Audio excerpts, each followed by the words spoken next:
My sister, an airline pilot, called me. I need to ask you something strange.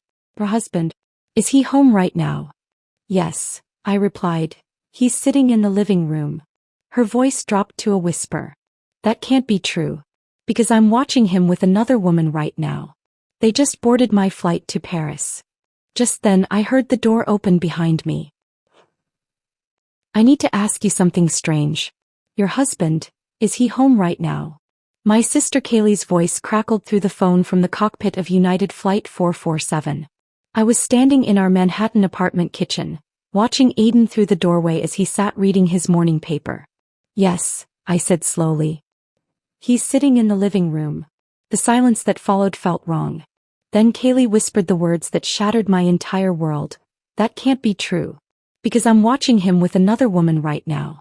They just boarded my flight to Paris. Behind me I heard footsteps. Aiden walked into the kitchen, coffee mug in hand, smiling at me with the same expression he'd worn every morning for 7 years. The coffee mug in his hand was the one I'd bought him for his 40th birthday. White ceramic with "World's Most Adequate Husband," printed in black letters. He'd laughed when he opened it, said it was perfect because he never trusted anyone who claimed to be the best at anything. That was 3 years ago, back when his self-deprecating humor felt charming instead of calculated. Who's calling so early? Aiden asked, moving toward the coffee maker for a refill. His Saturday morning routine never varied. Coffee, Financial Times, light breakfast, then his squash game at the athletic club by 11. I gripped the phone tighter, Kaylee's breathing audible through the speaker. She was waiting for me to say something, to react, to make sense of what couldn't possibly make sense. My husband stood 5 feet away from me in our kitchen. My husband was also apparently sitting in business class at JFK Airport with another woman. Just Kaylee, I managed, surprised at how normal my voice sounded. Pre-flight check-in. Aiden nodded absently, pouring coffee with his left hand while scrolling through his phone with his right. Tell her we said hello. Maybe we'll finally take her up on those flight benefits she's always offering. Before we continue, I want to thank you for listening to these stories of betrayal and strength. If you believe everyone deserves the truth in their relationships, please consider subscribing. It helps us reach others who might need these stories. Now let's see how this deception unravels. The irony of his words made my stomach twist. I watched him move through our kitchen with the easy familiarity of someone who belonged there. 7 years of marriage had created these patterns. Where we kept the sugar, how he liked his coffee, the way he always stood at the counter rather than sitting at the breakfast bar. Kaylee, I'll call you back, I said quietly. Ava, wait. I need to tell you. Her voice carried the same urgency she'd had 3 years ago when she called about Dad's heart attack. That call had come on a Tuesday morning too. I'd been standing in this same kitchen making breakfast when my world tilted off its axis. I'll call you back, I repeated and ended the call. Aiden glanced up from his phone. Everything all right? You look pale. Did I? I caught my reflection in the microwave door. Same auburn hair pulled back in a ponytail, same green eyes my father had given me, same face that had looked back at me every morning for 37 years. But Kaylee's words had changed something fundamental. The kitchen felt different now, like when you notice a picture frame has been hanging crooked for months. Just tired, I said, reaching for my own coffee mug. My hands were steady. 20 years of working as a forensic accountant had taught me to maintain composure when discovering that nothing was what it seemed. CEOs had sat across from me, lying through their teeth about missing millions, while I nodded and took notes and gathered evidence. You should go back to bed, Aiden suggested, his British accent wrapping around the words with familiar warmth. That accent had charmed me at a mutual friend's dinner party 8 years ago. He'd been explaining the difference between rugby and American football, gesturing wildly with a glass of wine, accidentally spilling it on my dress. His mortification had been endearing. Or had it been? Maybe I will, I said, studying his face. The same angular jaw, the same green eyes with gold flecks, the same small scar above his left eyebrow from a childhood bicycle accident. Every detail exactly as it should be. My phone buzzed. A text from Kaylee, look at this now. A photo appeared. Through an airplane window I could see the interior of business class. There in seat 3B sat a man in a blue Tom Ford suit.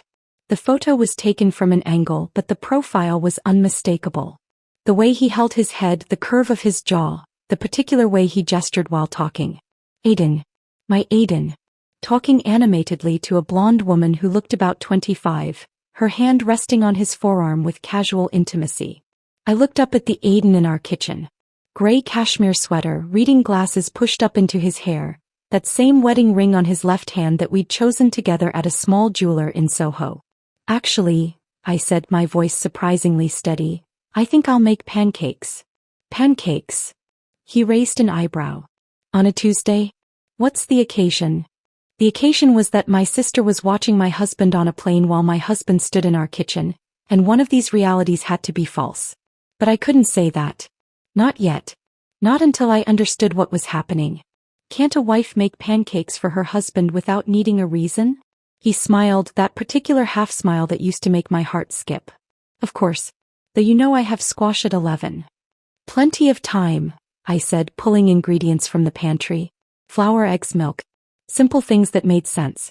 Unlike the photo on my phone showing my husband in 2 places at once. As I measured flour into a bowl, I thought about the small inconsistencies I'd dismissed over the past few months. The night he'd come home from a client dinner smelling like a perfume I didn't recognize. The weekend he'd gone to Boston for a conference that I later couldn't find any record of online. The way he'd been perfect lately. Too perfect. No forgotten anniversaries, no socks left on the bedroom floor, no irritating habits that had once driven me crazy but now seemed oddly absent. I love you, Aiden said suddenly, walking over to kiss my forehead. His lips were warm, familiar. I love you too, I replied automatically, the words hollow as the measuring cup in my hand. He returned to his newspaper, settling back into his morning routine. I watched him turn the pages with precise movements, each gesture exactly as I remembered. But memory, I was learning, could be manufactured. Reality could be edited. And somewhere between my kitchen and JFK Airport, my marriage had split into 2 versions. One of them was a lie. I picked up my phone and typed a message to Kaylee, "Don't let that plane take off." But even as I hit send, I knew it was too late. The engines were already running. The door was already closed. And whatever game was being played in my life had already begun. The sound of the apartment door closing echoed through the hallway as Aiden left for his squash game.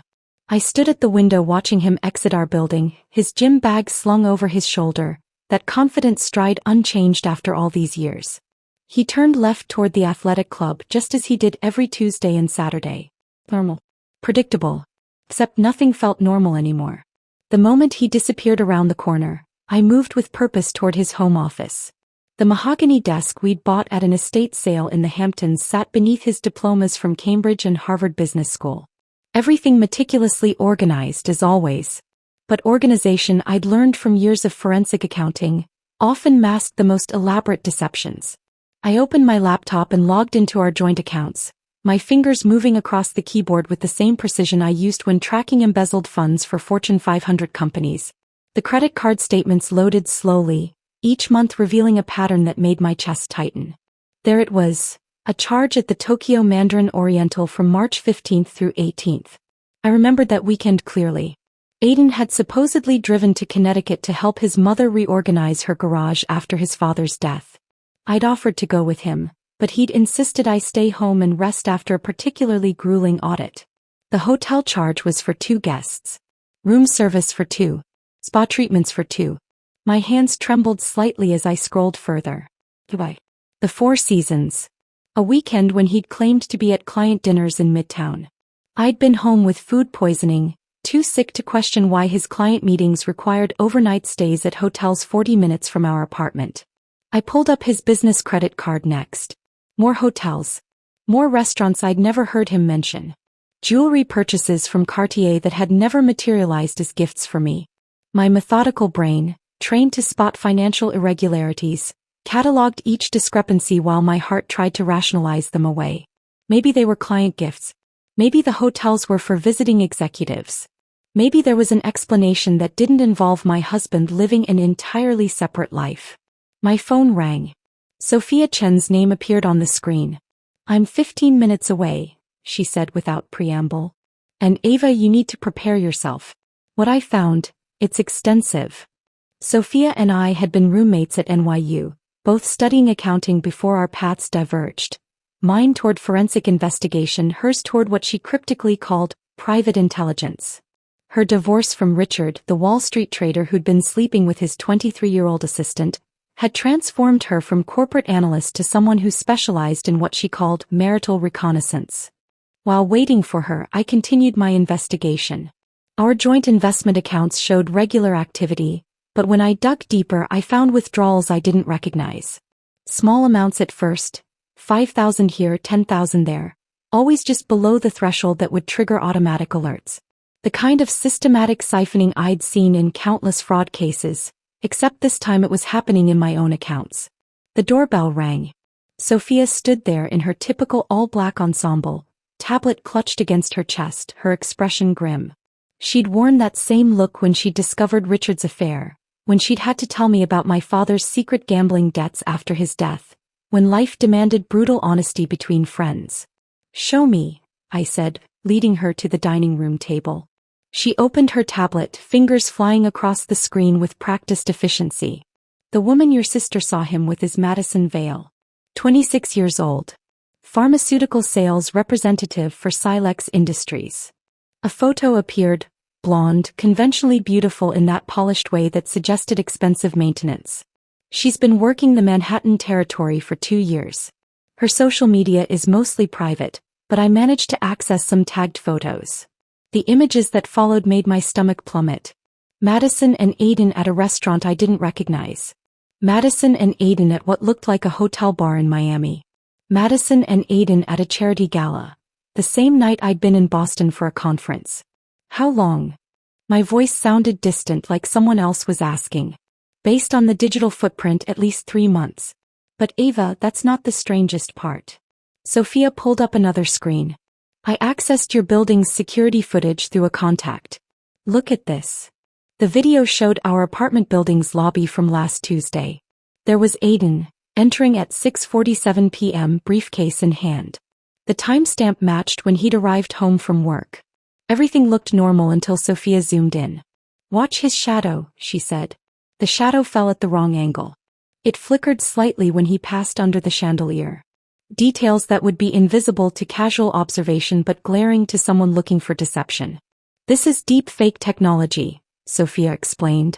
"Someone has been inserting fabricated footage into your building's security system. This isn't amateur work. We're talking about sophisticated software that costs hundreds of thousands of dollars to implement properly." I stared at the screen, my mind struggling to process what this meant. Why would someone go to such lengths? That's what we need to figure out. But there's more. She pulled up another file. "I spoke to a few of your neighbors. Discreetly. Mrs. Patterson from 20C mentioned something interesting. Mrs. Patterson, 78 years old, lived alone with her 2 Persian cats, spent most of her time watching the hallway through her peephole. The building's unofficial security system. She said she saw Aiden leaving with suitcases 3 months ago. The weekend you were at that conference in Boston. She remembered specifically because he helped her with her groceries on his way out. Said he was going away for a while. I remembered that weekend. The conference had been mandatory, 2 days of mind-numbing presentations about new SEC regulations. I'd come home Sunday evening to find Aiden cooking dinner, rosemary chicken, my favorite. He'd said he'd spent the weekend organizing his home office and catching up on sleep. The office had looked exactly the same. But I came home and he was here, I said, the words feeling thick in my throat. Was he? Or was someone who looked exactly like him? The room tilted slightly. I gripped the edge of the table, my accountant's brain trying to create logical columns where none existed. That's insane. People don't just get replaced. No, Sophia agreed, her voice gentle but firm. They don't. Not without significant resources and planning. Ava, has Aiden been working on anything sensitive? Any deals or projects that might make him a target? I thought about his recent work. Mergers, acquisitions, the usual investment banking activities. Nothing that seemed worth this level of elaborate deception. Unless there was something he hadn't told me about. Another secret to add to the growing pile. I need to see more footage, I said, my voice steadier now. Every entry and exit for the past 3 months. Credit card receipts. Phone records. Everything. Sophia nodded, already typing. I'll get what I can. But Ava, you need to be careful. Whoever is doing this, whether it's Aiden or someone else, They've invested serious resources. This isn't a simple affair. This is something else entirely. Sophia left after giving me an encrypted phone to contact her, warning me to act normally until we understood the full scope of what was happening. I spent the rest of the afternoon in a state of suspended animation, cleaning things that didn't need cleaning, organizing files that were already organized, anything to keep my hands busy while my mind raced through possibilities that seemed increasingly insane. At 5:30 I heard Aiden's key in the lock. The man who might not be Aiden. The stranger who'd been living in my home, sharing my bed, playing the role of my husband with such precision that I'd never questioned it until today. I arranged my face into something resembling calm and started preparing dinner. "Something smells amazing," he called out, same as always. The routine so familiar it felt like muscle memory. I decided to make shrimp scampi, my grandmother's recipe from Naples. The garlic and white wine sauce filled the apartment with its rich aroma. This particular dish held significance in our relationship. The real Aiden had a severe shellfish allergy, documented by 3 emergency room visits over the years. His medical alert bracelet, worn religiously for 7 years, specifically listed shellfish as life-threatening. "Your favorite," I said, setting the plate in front of him. My voice sounded normal, even pleasant. 20 years of maintaining composure during fraud investigations had taught me to compartmentalize panic. He looked at the dish with what appeared to be genuine delight. "You haven't made this in ages." That was true. I hadn't made it because my husband would die if he ate it. But this man picked up his fork without hesitation, twirling the linguine with practiced ease, bringing a shrimp to his mouth with appreciation. No reaction. No swelling. No reaching for an EpiPen. Just a man enjoying his dinner. "This is incredible," he said, taking another bite. "Your grandmother would be proud." My grandmother had been dead for 15 years, but she would have been horrified to see me serving shellfish to someone I was testing like a laboratory specimen. I watched him eat, cataloging every gesture, every expression, looking for the seams in his performance. "So I was thinking," I said, refilling his wine glass with the measured calm of someone discussing the weather, "we should visit your mother this weekend." The real Aiden would have immediately manufactured an excuse. His relationship with his mother was complicated at best, toxic at worst. She'd never approved of me, never forgiven him for marrying outside their social circle. Our visits to Connecticut were carefully rationed, usually requiring weeks of negotiation. "That sounds wonderful," he replied without missing a beat. "She'll be thrilled to see us." Thrilled. His mother had never been thrilled about anything involving me. I felt my phone recording from its position behind the fruit bowl, capturing this conversation that would later serve as evidence of, what? That my husband had been replaced by someone who actually liked his mother? "We could stay the whole weekend," I continued, pushing harder. "Help her with that garden project she mentioned." "Perfect. I'll call her after dinner to let her know." The real Aiden would rather have dental surgery without anesthesia than spend a weekend doing manual labor for his mother. This man was failing every test, yet succeeding perfectly at being a better version of my husband. After dinner we settled onto the couch for our usual evening routine. Netflix, mild conversation about our days, the comfortable silence of a long-married couple. Except nothing about this felt comfortable anymore. Every gesture he made, every word he spoke felt like watching a highly skilled puppeteer manipulate strings I couldn't see. "I'm exhausted," I announced at 10, stretching in an exaggerated way. "That audit today really wore me out." "You work too hard," he said, kissing my forehead. The lips were warm, the pressure familiar, but wrong in some indefinable way. In our bedroom I changed into pajamas while he brushed his teeth. The sounds from the bathroom were perfect. The electric toothbrush for exactly 2 minutes, the mouthwash gargle, the face washing routine. Someone had studied my husband's habits with anthropological precision. When he climbed into bed beside me, I forced myself to remain still. He turned on his side, facing away from me, his breathing evening out within minutes. The real Aiden was a chronic insomniac who usually read until well past midnight. This man fell asleep like someone without worries, without secrets, without a stolen identity weighing on his conscience. I waited, counting his breaths, until I was certain he was deeply asleep. Then I slipped out of bed with the careful movements of someone defusing a bomb. His briefcase sat in its usual spot beside the dresser, leather worn soft from years of use. The real Aiden's briefcase, carried by an imposter. Inside, the usual contents appeared normal at first glance. Laptop, various files, business cards. But beneath a stack of investment portfolios, I found an envelope that didn't belong. My fingers trembled as I extracted its contents. A pay stub made out to Marcus Webb, address in Queens. An actors' union card. But most damning were the handwritten notes, pages and pages in someone else's handwriting, documenting my life in excruciating detail. My morning routine, down to which coffee mug I preferred. My speech patterns with certain phrases highlighted. Details about our relationship history that read like a script prepared for an audition. Ava likes her coffee with 1 sugar, no cream. She calls her sister every Tuesday and Thursday. Anniversary is October 15th. She expects flowers but pretends she doesn't. Her father died 3 years ago, sensitive subject. She tears up during the final scene of Casablanca every time. Our entire marriage reduced to bullet points. A character study for someone preparing to play the role of devoted husband. At the bottom of the last page, a note in different handwriting. 3 months maximum. Maintain cover until transfer complete. 3 months. This performance had an expiration date. I slipped the papers back into Marcus's briefcase with trembling fingers, my mind processing the implications of transfer complete. Transfer of what? Our assets? The apartment? My entire life. I photographed each page with the encrypted phone Sophia had given me, then crept back to bed where the stranger wearing my husband's face continued sleeping peacefully. The next morning, Sunday, I watched Marcus perform his morning routine with newfound clarity. Every gesture was studied, every word carefully chosen. When he mentioned needing to go to the gym, I manufactured an urgent client crisis that required immediate attention at my office. He barely looked up from his tablet, waving goodbye with the distraction of someone whose mind was already elsewhere.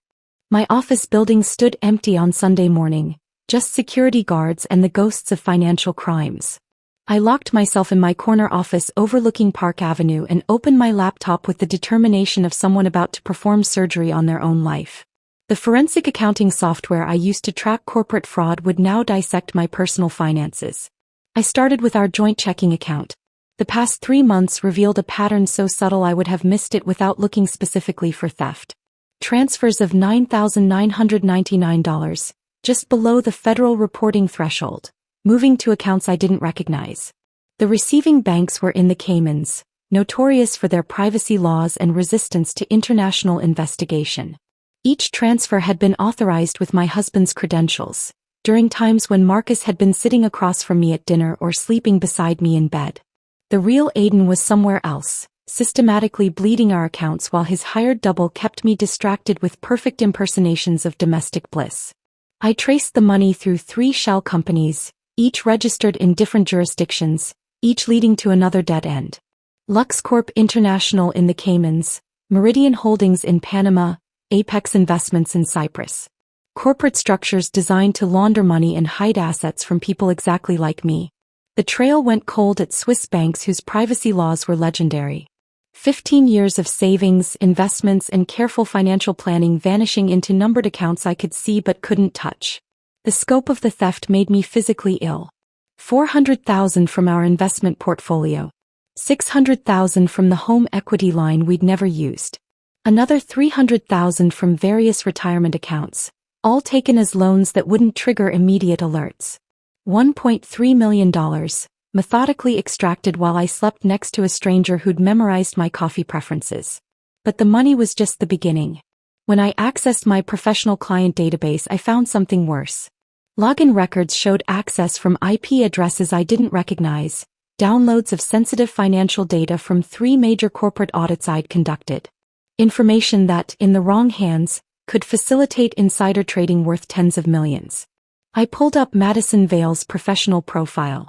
Pharmaceutical sales representative seemed like a cover story now.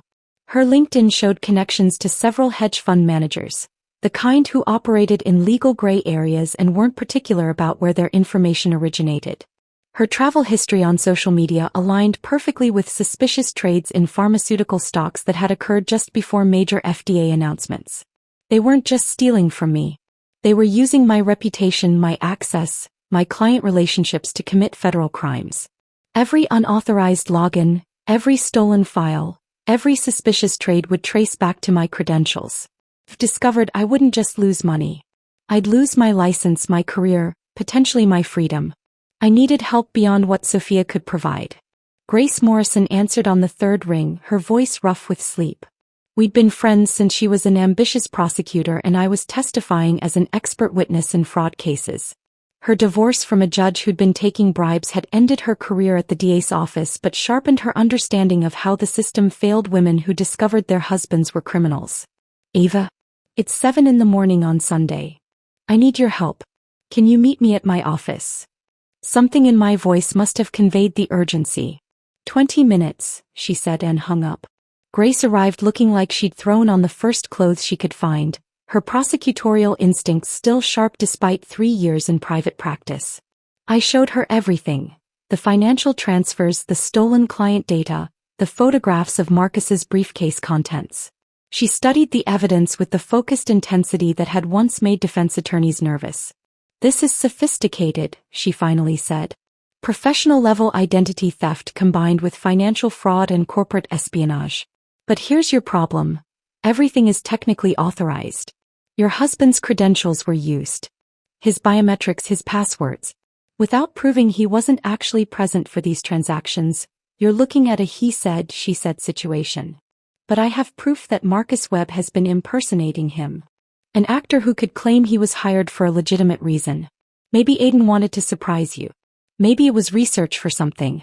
Without Aiden here to contradict that story, and with him presumably ready to deny everything from wherever he's hiding, the authorities won't act fast enough.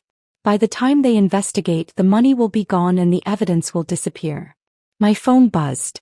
Not my regular phone, but the encrypted one Sophia had given me. I'd left it hidden in my desk drawer. The notification showed a new message on an app one didn't recognize. Grace leaned over as I opened it. A single text from an unknown number. Check Aiden's old phone. I looked at Grace. Who else knows about this? Someone who wants you to find something, she said. This feels like breadcrumbs. We drove back to my apartment together. Marcus was still at the gym, his Sunday routine predictable as clockwork. I went straight to Aiden's home office, to the desk drawer where he kept old electronics he claimed to be recycling but never actually disposed of. His previous iPhone sat there, screen cracked from when he dropped it getting out of a taxi 6 months ago. I pressed the power button, not expecting anything. The screen flickered to life. 5% battery but alive. The phone had been receiving messages for months while supposedly broken. I opened the messages with shaking fingers.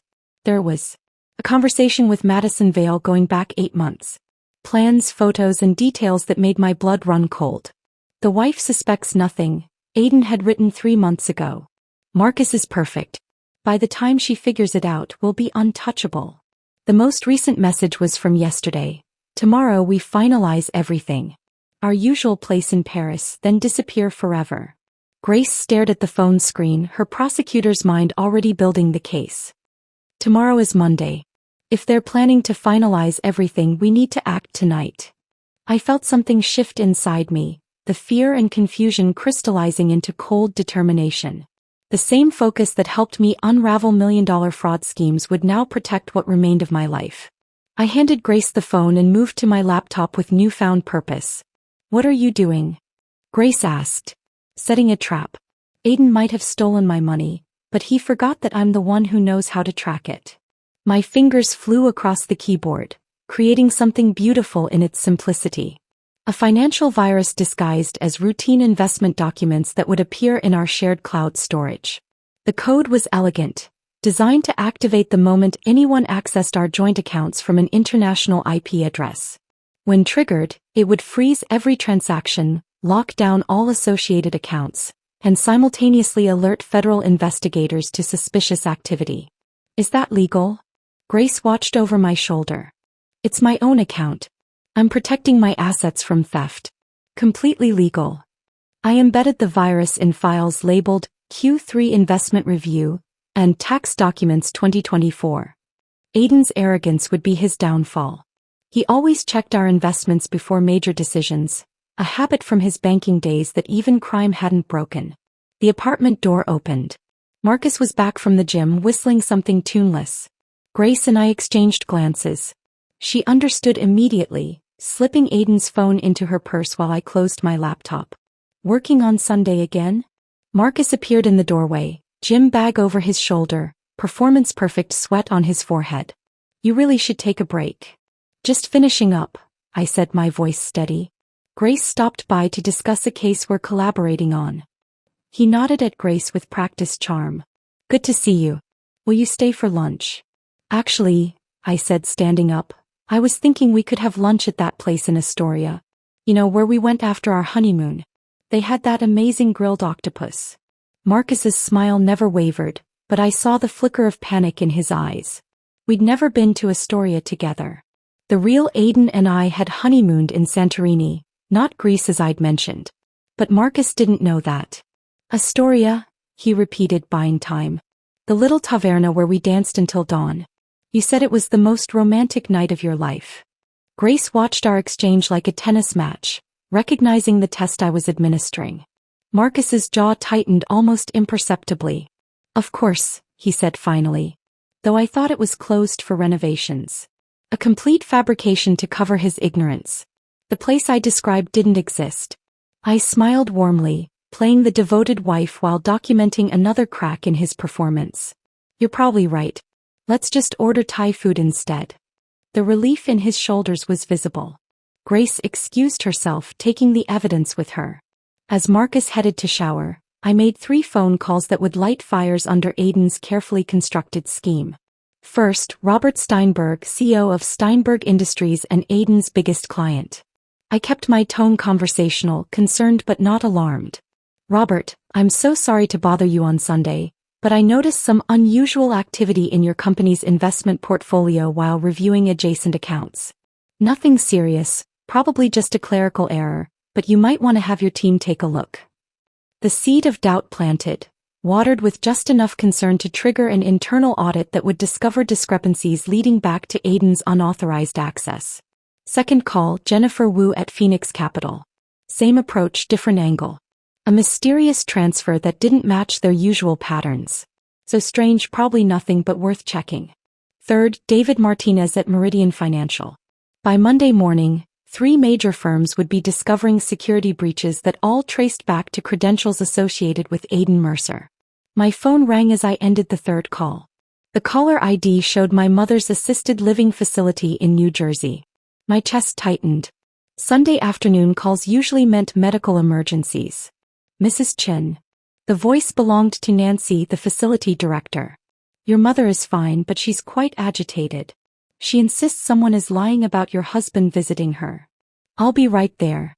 The drive to New Jersey took 90 minutes, Marcus believing I was handling a crisis with my mother's medication. The facility sat nestled among trees that were just beginning to turn gold, a peaceful setting for lives in their final chapters. My mother's room overlooked the garden, photos covering every surface, her memories made tangible. Ava. She grabbed my hands the moment I walked in, her grip stronger than her 82 years should allow. That woman is lying. I told her Aiden was here last month, but she says there's no record. Nancy stood in the corner looking apologetic. The visitor log shows no entry, but Mrs. Chin is adamant. My mother's dementia made her an unreliable witness in most situations, but she had moments of startling clarity, especially about recent events. Tell me about his visit, Mom. He came on a Thursday. I remember because it was pudding day. He asked about your father's life insurance, wanted to know if there were other policies besides the one you knew about. I told him about the Northwestern Mutual policy, the one your father never told you about. Aiden said he wanted to make sure you were protected. My blood turned to ice. There had been another policy, one I discovered only after Dad's death. $500,000 that had gone to pay for Mom's care. Few people knew about it. Did he ask about anything else? The safety deposit box. He wanted to know which bank, what was in it. I told him about your father's coin collection, the one he thought would be valuable someday. I kissed her forehead, promising to come back soon, and stepped into the hallway with Nancy. Check your security footage from last month. Every Thursday. Nancy pulled up the files on her tablet. We scrolled through weeks of footage, residents coming and going, families visiting, staff changes. Then there he was. August 15th, 2:47 p.m. Aiden walking through the front door, signing the visitor log, spending 43 minutes with my mother. But the log. Nancy pulled up the physical sign-in sheet, photographed and archived. Aiden's name wasn't there. The page showed a gap as if that line had been skipped entirely. He signed it, Nancy said, bewildered. I watched him sign it. Someone had digitally altered the archived image, removing his signature with surgical precision. But they hadn't thought to check the security footage. Aiden had been planning this for months, gathering information about every asset, every policy, every possible source of money. He'd even targeted my mother, mining her confused memories for financial details. I drove back from New Jersey with Nancy's security footage saved on my phone, another piece of evidence in the growing mountain of Aiden's deception. The Sunday evening traffic moved slowly, giving me time to process the calculated cruelty of visiting my mother, extracting financial information from a woman whose mind drifted between decades like a radio searching for signals. My phone buzzed with a message from Kaylee. Her flight had landed at Charles de Gaulle 3 hours ago. The attached photos made my hands tighten on the steering wheel. Aiden and Madison at the airport currency exchange, his hand on the small of her back with casual intimacy. Another photo showed them getting into a taxi, Madison's head tilted toward his shoulder, both of them laughing at something on his phone. The timestamp showed 4:47 p.m. Paris time. The next photo stopped my breathing for a moment. They stood at the reception desk of the Hotel Lancaster on the Champs-Élysées, a place where rooms started at €800 per night. Madison wore a diamond bracelet I recognized, the one Aiden had supposedly bought for his mother's 70th birthday 6 months ago. The body language between them spoke of practiced comfort, the kind that develops over years, not months. The way she adjusted his collar, the way he guided her through the lobby with proprietary confidence. This wasn't a recent affair. This was a relationship that might have predated our entire marriage. I pulled into our building's garage at 8:30 to find Marcus pacing near the elevator, his phone pressed to his ear.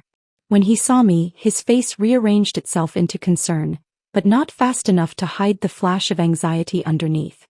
"There you are," he said, ending his call abruptly. "I was getting worried. How's your mother?" "She's fine. Just confused about some old financial documents." I watched him process this, saw the slight relaxation in his shoulders when I didn't elaborate. Back in our apartment, I made a decision that would either expose everything or destroy my chance at justice. Sitting across from Marcus at our dining table, I pulled out my phone with deliberate casualness. "I've been thinking," I said, scrolling through my calendar. "Our anniversary is coming up next month. 8 years since that dinner party where we met." Marcus nodded, his actor's training keeping his expression neutral despite the fact that Aiden and I had been married for 7 years, not 8. Another test failed. "I want to do something special. A surprise party. Tuesday morning before the markets open. Invite all your colleagues from the firm, your biggest clients. Show them the apartment, serve champagne and those little pastries from that French place you love." His eyes flickered with confusion. "Tuesday morning? That's unusual timing for a party. You always said the best deals happen before breakfast. Besides, it would be memorable. Different." I pulled up my contacts, letting enthusiasm color my voice. "I'll handle everything. You just need to send the invites tonight. Make it sound exclusive, urgent. Tell them it's important they attend." Marcus hesitated, clearly trying to figure out if this was part of his script or something unexpected. But refusing would break character, and maintaining his cover was paramount. "If that's what you want," he said finally. "Perfect. Send them now while I make dinner. I want to see their responses." I watched him compose the message on his phone, his fingers moving reluctantly across the screen. Investment banking colleagues, major clients, people whose presence would be impossible to explain away when federal agents arrived. Within minutes, responses started coming in. Confusion mixed with agreement. "When Aiden Mercer requested your presence, you showed up." While preparing our last dinner together, I felt an unexpected wave of sympathy for Marcus Webb. He was a failed actor from Queens who'd thought he was getting a break, playing a role for what he probably assumed was a reality show or an elaborate prank. Instead, he'd become an accessory to federal crimes, trapped in a performance where the stakes were prison sentences, not bad reviews. I made salmon with asparagus, simple and quick. Marcus sat at the kitchen island, maintaining the illusion of domestic normalcy while both of us knew something had fundamentally shifted. The script he'd memorized no longer matched the scene being played. Wine, I offered, holding up a bottle of the Malbec we usually shared on Sunday nights. He shook his head quickly. I'm not feeling well. Think I might be coming down with something. The first time in 3 months he'd refused alcohol. His instincts were screaming warnings, even if his conscious mind hadn't fully processed the danger. I poured myself a glass, needing the liquid courage for what was coming. Marcus, I said quietly, and his whole body went rigid. I never called Aiden by the wrong name. I know who you are. The silence stretched between us like a tightrope. His face cycled through emotions: surprise, fear, calculation, and finally resignation.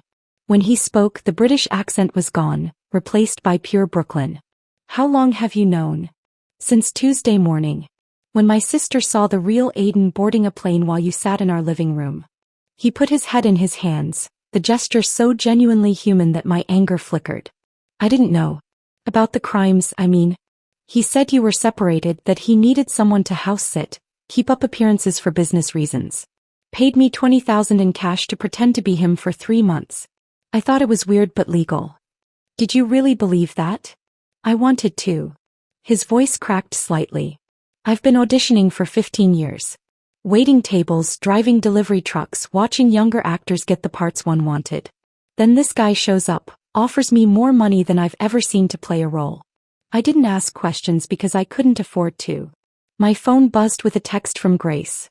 FBI moving tomorrow morning. Everything is in place. I looked at Marcus, this stranger who'd slept in my bed, eaten at my table, participated in a deception that had destroyed my life. But sitting across from him now, seeing the defeat in his shoulders, I recognized another victim of Aiden's manipulation. Tomorrow morning, federal agents are going to arrive. The people you invited will be here to witness it. You can either be arrested as a co-conspirator or cooperate as a witness. Witness, he said immediately. God, witness. I have documents, recordings. He made me keep everything in case you got suspicious. Said it was insurance. Marcus spent the night on our couch after showing me a storage unit key where he'd kept everything. Contracts, recordings of phone calls with Aiden, detailed instructions for maintaining the deception. We barely slept, both of us waiting for the dawn that would end this elaborate performance. At 5:47 a.m. my phone rang. They got them, Kaylee said, her voice carrying exhaustion and satisfaction in equal measure. French police arrested them at Charles de Gaulle. They were trying to board a connecting flight to Switzerland. I put her on speaker so Marcus could hear.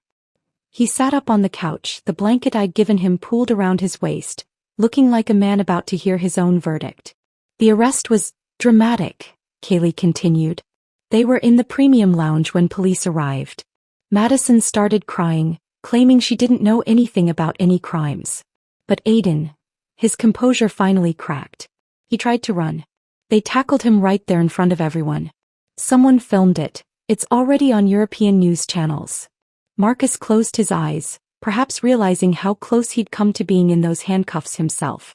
I walked to the kitchen and began making coffee, my hands steady despite the adrenaline coursing through my system.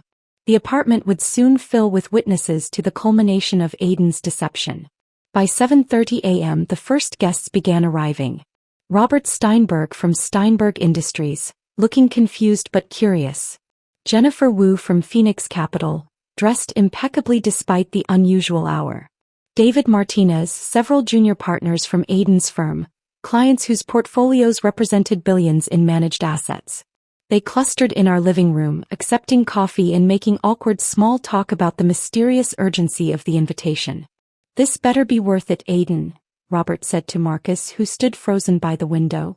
I canceled a breakfast meeting with the Seoul team. Marcus looked at me, panic evident in his eyes. The script hadn't prepared him for this. I stepped forward, playing the gracious hostess one final time. Thank you all for coming. I know the timing is unusual, but you'll understand in a moment why your presence is so important. At 7:58 a.m. I heard footsteps in the hallway. Multiple sets, moving with purpose. Marcus heard them too, his face going pale. The doorbell rang once, formally, followed immediately by firm knocking. Federal agents. We have a warrant. The room erupted in confused murmurs as I opened the door. 6 FBI agents entered, their presence immediately transforming our apartment from social gathering to crime scene. The lead agent, a woman with steel gray hair and eyes that missed nothing, held up her credentials. Agent Sarah Brennan, FBI Financial Crimes Division. We're looking for Aiden Mercer. That's me, Marcus said, his Brooklyn accent bleeding through the British veneer. Except it's not. I mean, he looked at Agent Brennan with desperate relief. I want to cooperate. I have evidence. I was hired to impersonate him. The room fell silent except for someone's coffee cup hitting a saucer too hard. Robert Steinberg's mouth opened and closed like a fish gasping for air. Jennifer Wu pulled out her phone, probably calculating her firm's exposure to whatever was unfolding. Mr. Webb, Agent Brennan said, clearly already knowing his real name, you're under arrest for conspiracy to commit fraud, identity theft, and money laundering. As they cuffed Marcus, he looked at me with something like gratitude. The storage unit on Queens Boulevard, he said quickly. Unit 447. Everything's there. While agents read Marcus his rights, my laptop chimed with a notification I'd been expecting. The financial virus had activated. On my screen, I watched in real time as accounts across the Caymans, Switzerland, and Cyprus froze simultaneously. $47 million in stolen funds, locked in digital amber. Transaction records automatically forwarded to federal prosecutors, the IRS, the SEC. Every agency that Aiden thought he'd evaded now had a complete record of his crimes. Mrs. Mercer, Agent Brennan approached me while her team secured Marcus. We'll need you to come with us for a formal statement. Of course. But first, these people deserve to know why they're here. I picked up my phone, finding the recording of Kaylee's call from Tuesday morning. Her voice filled the room, clear and professional. I need to ask you something strange. Your husband, is he home right now? The recording played through those first moments of discovery. The gathered executives listened with growing comprehension, understanding dawning on their faces. They weren't here for an anniversary party. They were witnesses to the unraveling of a massive fraud that could have destroyed their companies.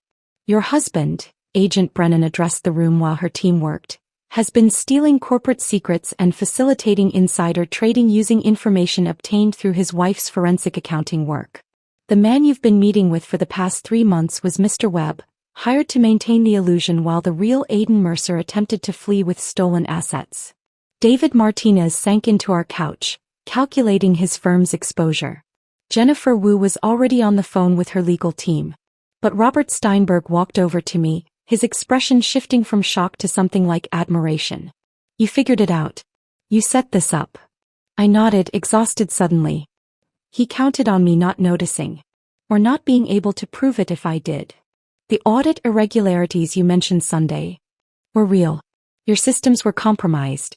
But now the FBI has everything they need to trace exactly what was taken and how. Agent Brennan's phone buzzed. She answered, listened, then looked at me.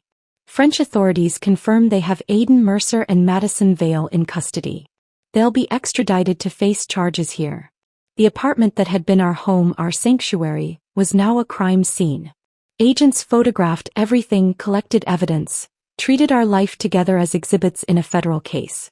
The assembled witnesses gradually left, each stopping to offer awkward condolences or confused gratitude. As the last agent prepared to leave, Agent Brennan handed me a card. We'll need you to testify. Your forensic work, the virus you created to track the money, it's the foundation of our case. I'll be there, I said, meaning it. The apartment fell silent. I stood in our kitchen, surrounded by the remnants of Marcus's last performance. His coffee cup still on the counter, the blanket he'd used on the couch, the notes he'd hidden throughout the apartment to remember his lines. Props in a play that had finally ended. My phone buzzed with a news alert. Video from Charles de Gaulle, shaky but clear.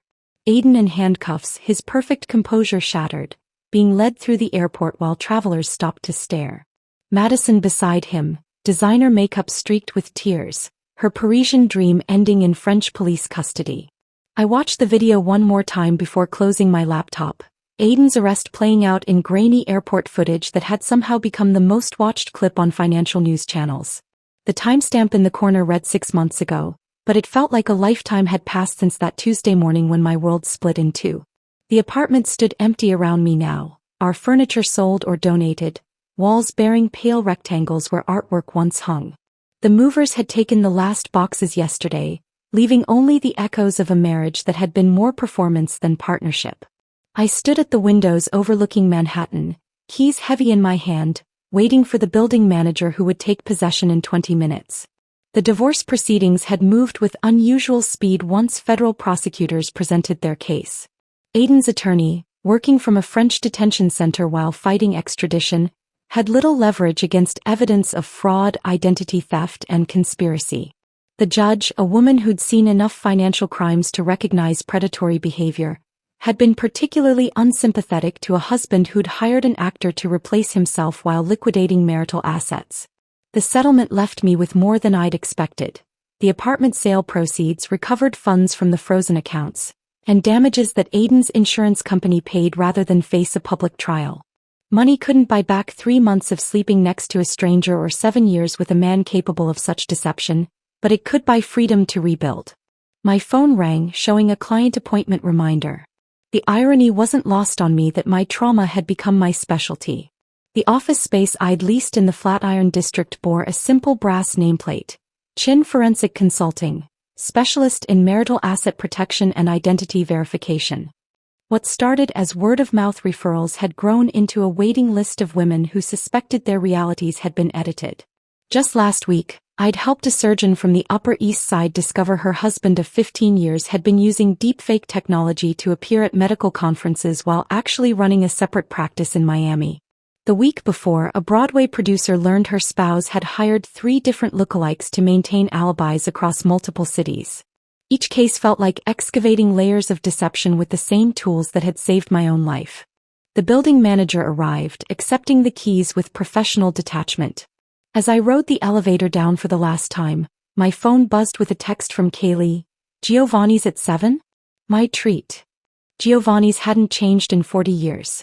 Still serving the same red sauce recipes our grandmother had declared the only acceptable Italian food outside of Naples. The vinyl booths remained patched with duct tape, the checkered tablecloths bore decades of wine stains, and the owner's son still couldn't pronounce bruschetta correctly despite being third-generation Italian-American. Kaylee waited at our usual corner booth, a bottle of Chianti already open. She stood when she saw me, pulling me into a hug that lasted longer than necessary. We'd grown closer through this ordeal, the shared trauma creating a bond that went beyond sisterhood. "You did it," she said, pouring wine into glasses that looked like they'd survived both world wars. "The apartment's really gone?" "Handed over the keys 20 minutes ago." I took a sip, the cheap wine tasting like childhood Sunday dinners. "Feels strange. 7 years erased in an afternoon." "Not erased. Transformed." Kaylee raised her glass. "To the woman who figured out her husband was in 2 places at once and brought down an international fraud ring. To the pilot who made the phone call that saved my life," I countered.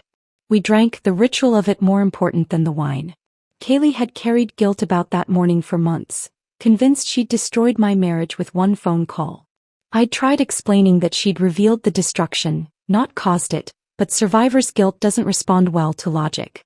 "I have something for you," she said, pulling an envelope from her purse. "It arrived at my building yesterday, addressed to you, care of me." The return address showed Dayton, Ohio. Marcus Webb's handwriting, careful and precise. I opened it slowly, not sure I wanted to hear from the man who'd lived my life for 3 months. "Dear Ava," the letter began, "I wanted to reach out now that the legal proceedings are finished. First, thank you for not pressing additional charges. The FBI had enough without your testimony to give me probation and community service instead of prison time. I'm teaching acting classes at a community college here, finally using my skills for something honest. I tell my students about those 3 months, about how the best performance of my life was also the worst thing I'd ever done. Some roles, I tell them, aren't worth playing no matter how much they pay.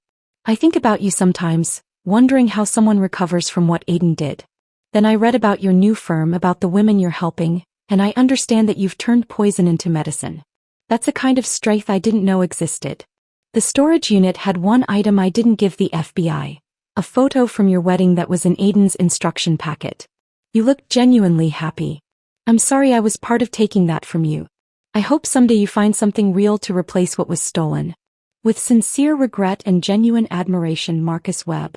Folded inside the letter was the photograph, Aiden and me cutting our wedding cake, both of us laughing at something off camera. I studied my younger self, trying to remember what had been funny enough to cause such genuine joy. The memory wouldn't come. He seems genuinely sorry, Kaylee observed, reading over my shoulder. He was a victim too in his way. Aiden destroyed multiple lives chasing money that's now frozen in federal custody. I tucked the photo back in the envelope. Marcus just had the misfortune of being desperate enough to take the role. We ordered our usual, pasta arrabbiata for me, linguine vongole for Kaylee with enough garlic bread to concern a cardiologist. The familiar flavors tasted like home, like continuity in a life that had been completely reimagined. What's next? Kaylee asked, spinning pasta with practiced ease. Rebecca Harrison tomorrow. CEO of a tech startup. She thinks her husband might be using AI to fake business trips. Then Thursday, the Whitman case. I meant for you. Not work. You. I considered the question, letting it sit between us like another dinner guest. 6 months ago, I'd thought my future was mapped out in comfortable predictability. Now, at 37, I was single, successful in a field I'd invented, and completely uncertain about everything except my next client appointment. I don't know, I admitted, surprising myself with the honesty. And that's oddly liberating. If this story of calculated revenge kept you hooked until the very end, hit that like button right now. My favorite part was when Ava served Aiden his favorite shrimp scampi, knowing he was deathly allergic and watching the imposter eat it without a single reaction. What was your most jaw-dropping moment? Drop it in the comments below. Don't miss more gripping stories of betrayal and justice. Subscribe and hit that notification bell so you never miss an upload.